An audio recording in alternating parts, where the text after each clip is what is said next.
The changing climate, the melting of the Antarctic Circle, is as natural as day and night. It is a macro process of the larger clock we live within.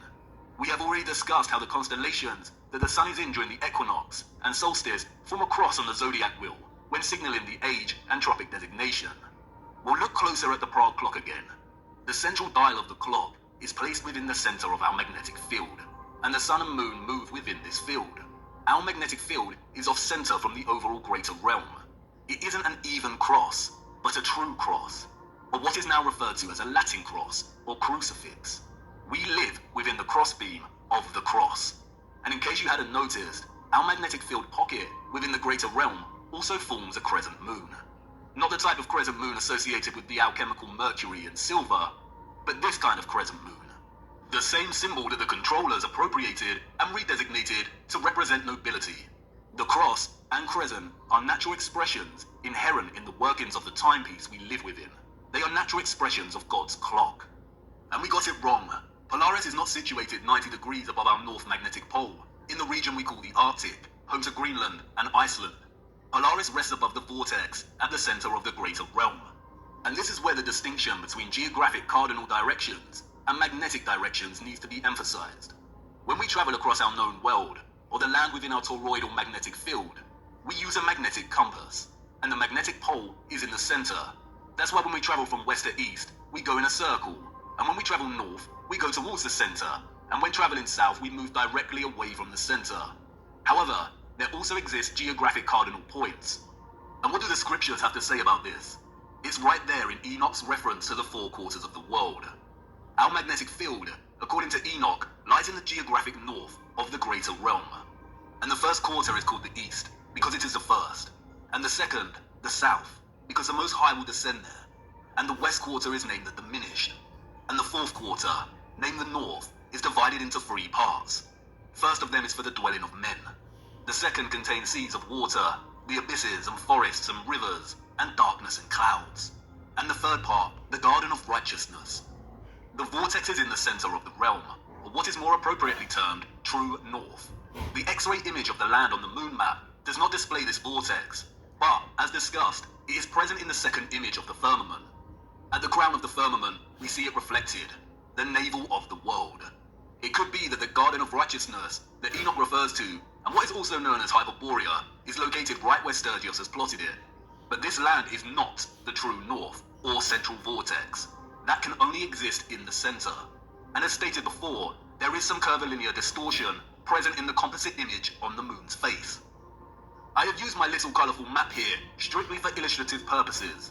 I am not a map maker, but I did attempt to smooth some of this distortion out. Let's hope Sturgios tackles the distortion.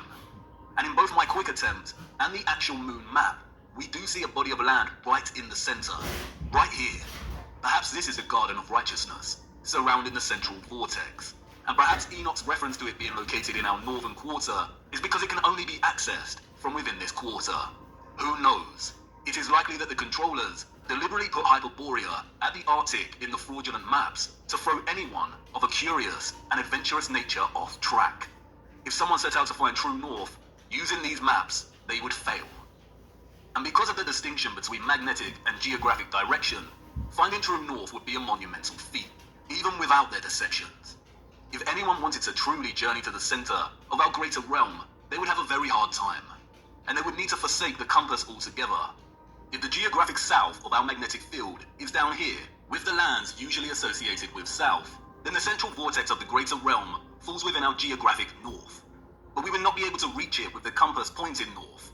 It is not located at our north magnetic pole. If you use a compass to travel north, you will end up traveling here. If the South Pole is the entire Antarctic Circle, then to travel to the true north, you would need to go south. But even then, this would most likely fail.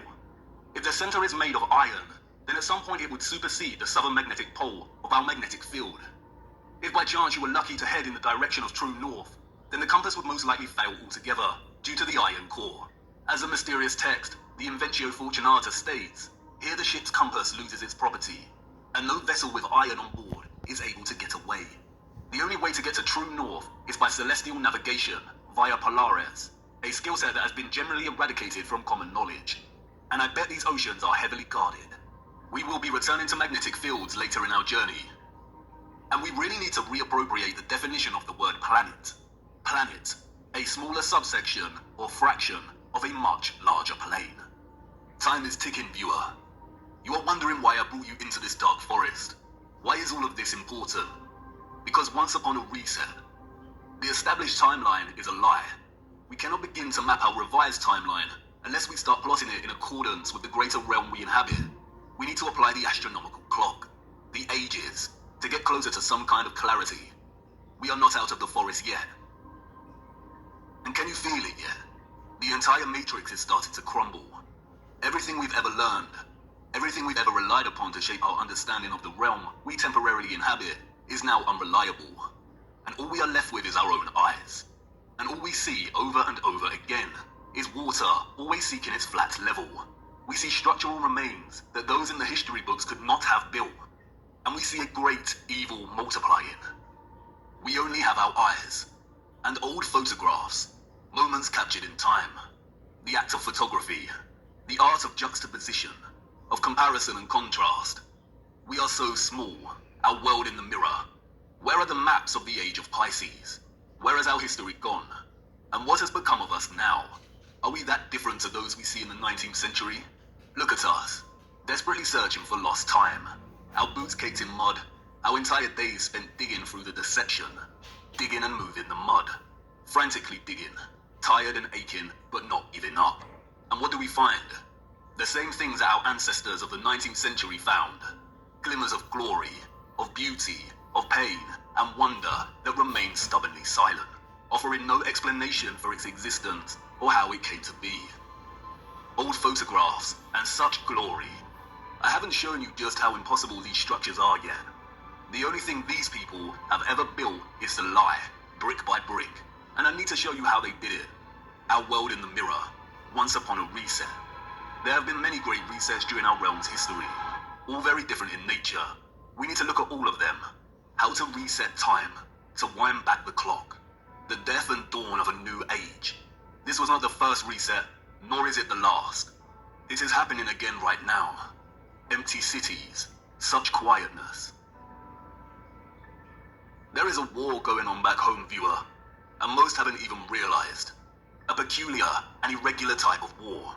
Silent warfare, information warfare, biological warfare. A war as old as time itself. A war between the forces of light and those of darkness. And we're caught in the middle, on the cusp of the dawning of a new age. A war for Aquarius, the water bearer. Watch the water. And for us who fell in love with the truth, and who have resisted the darkness, we've had the armor of God on now for so long. How many of your friends and family have deserted you? How many of them left you stuck in the mud? And you've remained steadfast. But it's time we took a stand and became very loud. It's time to draw the sword of truth. The blind are going to need us because nothing can stop what is coming. The legend of Offerus, bearing Christ, bearing the truth so it can reach the masses. I will try my best to continue our journey, but as things become even darker, the lights will inevitably go out, and our journey may end here. But you have more than you know, more than you need. You've seen enough deception. Do not believe a single thing they say. We have to try and keep moving. The clock is